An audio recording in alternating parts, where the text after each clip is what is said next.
10, 9, ignition sequence start, 6. Hello, and welcome to Rocket Fuel, your daily update of everything that's happening in the rocket pool community.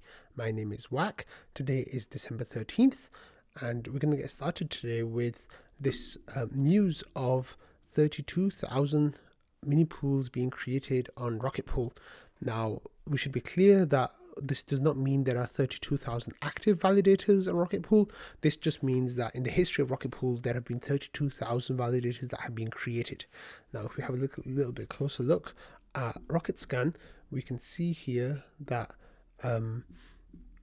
with the mini pool section, we see that there's actually around 25,800 validators that are active, which is of course much less than the 32,000 we have now. So that just tells us that over 6,000 validators exited, but still this is actually a really nice little milestone, and I'm looking forward to the day that we'll have 32,000 active validators on the network. I'm really hoping that that'll happen soon, but still, like right now, we've just hit 32,000 validators created, which is really nice, and hopefully that's a taste of things to come.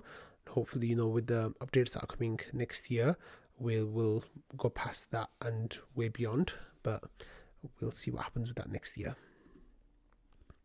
Okay, we've got an update from Joe here about rewards tree 8, version 8, which is the rewards tree that you know will set up RPIP 30, which was the change in the way that rewards are calculated. Now, for those of you who don't know, RPIP 30 was going to change the rewards down from 10% to 150%, and going to 10% to, I think, 20% of borrowed ETH.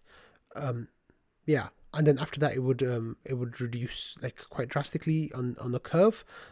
So that vote passed, but we can't implement the changes in the rewards until the new tree generation system is created. Joe needs to create that. We had an update a few weeks ago of there being a problem with one of the data sources. Well, what's happened is that we now have an update here. So Joe says, a quick update on this. We have a workaround for the web3.storage rugging us in place. That'll suffice for now. More on that later. We talked about who's working on what next. I'm going to be hands down on Smart Node version 2 and some node set stuff. And Fornax, with patches helped properly, since he basically wrote the spec, will be working on rewards tree version 8. So that is really nice that we got that update from Joe. And then here we had a little bit more, some questions from Patches saying you want I should pull request the spec with my suggestions. Then he says I have to look at like 20 of your pull requests tomorrow, but he says I'll coordinate with Fornax on that, and my guess is probably so. It looks like they're going to start working on that new reward tree generation quite soon, and hopefully we will be getting the updates coming through on mainnet. Maybe not in this coming rewards period, but the one after that. I think it's in about 6 weeks time. I'm not exactly sure. Okay, next we had this comment from Sneaky, who says I noticed that my node that's using Geth with PBSS, the disk space usage does continue creeping up, but much slower than before. From what I understood, PBSS allows for online memory pruning. So is that something that happens every so often, and I'll see disk space usage come back down at that point, or is it just continuously going in the background and disk usage increases as expected, albeit at a slower rate?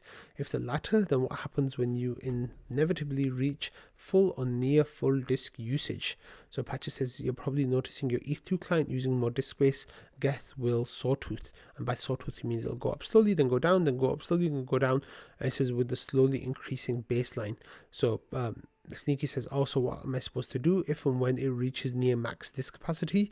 Patches says get a bigger disk, or hope the protocol introduces a change that reduces requirements, or resync ETH2, the last being the easiest.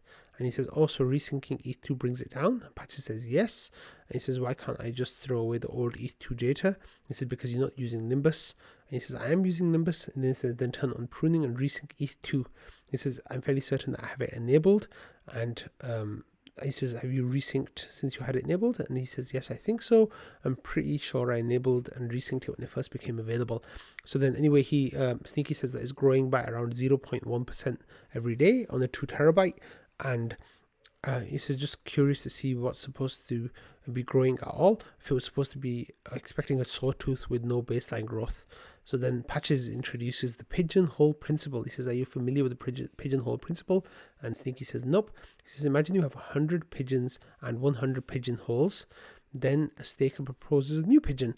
Now you have 101 pigeons and 100 pigeonholes. Can you fit all the pigeons in the holes? And he says, yeah, but then they could just bunk up. And he says, you can do things that improve the efficiency of your pigeonholes with diminishing returns. He says, is this referring to chain growth? Patches says, at some point, each hole can fit exactly 1 pigeon. Even if you have a machine that breaks a pigeon up into 1,000 chunks, you can't fit the chunks in the hole since there's already pigeons in them. So Sneaky says, now I need an SSD with more holes in it. And Patches says, basically you're dealing with the fact that Genesis happened, and therefore the number of blocks since Genesis is strictly increasing. There's no magic wand that makes it possible to store linearly increasing dataset in a constant amount of space. And he says, I thought you were shedding the older data with pruning, basically killing off the elderly pigeons. And Patches says, ETH1 pruning sheds unpopular pigeons, not old pigeons. ETH2 pruning puts old pigeons on the diet. Sneaky says, this is a great analogy, by the way. And then Patches goes on, he says, ETH2 pruning may actually shed them too, since there's no need for long distance lookbacks in the consensus layer. It's feasible to be a not super healthy for the network node that only has recent history, with ETH1 that isn't feasible in the sense that transaction that happened 8 years ago moved ETH into a wallet, and that person might want to sell at some point. My suggestion is not pay too much attention to it. He said, I'm not overly concerned about it, just want to understand whether it was expected behavior, and if so, why. So appreciate the pigeon class. And he says it's going to be very hard for anything you observe to be unexpected. So yeah, that was a nice little discussion. And this kind of ties into a future Ethereum roadmap upgrades that will introduce the possibility of Verkle trees and light clients and stuff like that, which might mean that some of the resources that Rocket Pool node operators use right now will be able to we can reduce them basically, and that should help some of the state growth.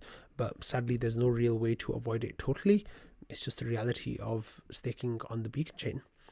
Okay, next we had this update from the Rocket Pool Twitter account saying that our next community call is starting soon. Langas and Malv will be joined by the team from Obol network to chat about the future of DVT and how Rocket Pool ecosystem could benefit.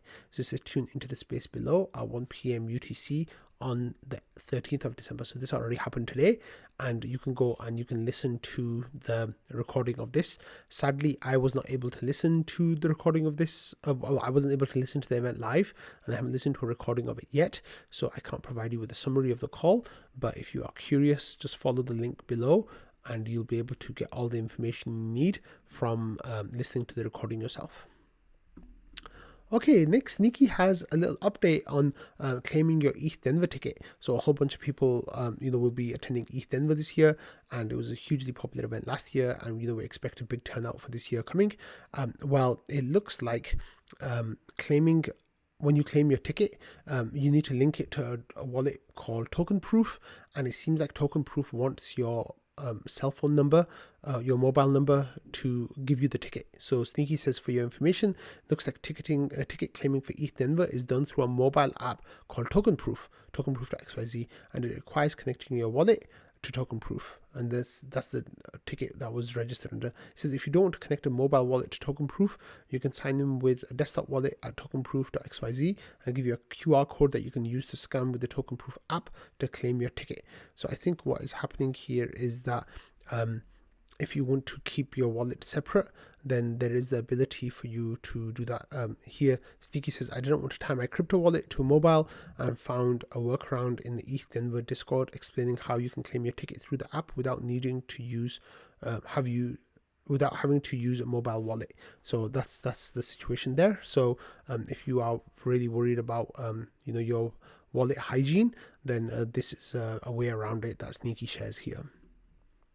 Okay, and finally, we're going to end the episode with this huge reveal that we had in trading last night about the identity of Kron.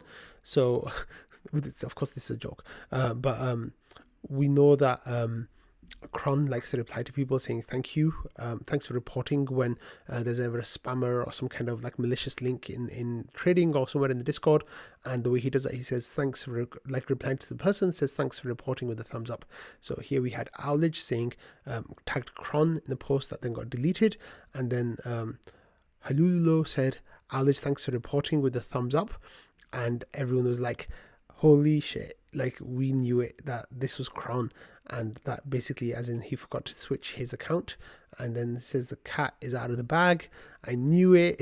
Damn it. And then Halululo is Kron. And yeah, so that was a nice little joke. We know now who Kron is. I guess the next thing is to find out who the Rocket Pool intern on Twitter is, but I think that one's going to be much more difficult to crack than this one. But anyway, that's everything for today's episode. Thank you all for watching, listening, and being part of the Rocket Fuel community. I will see you all tomorrow. Bye.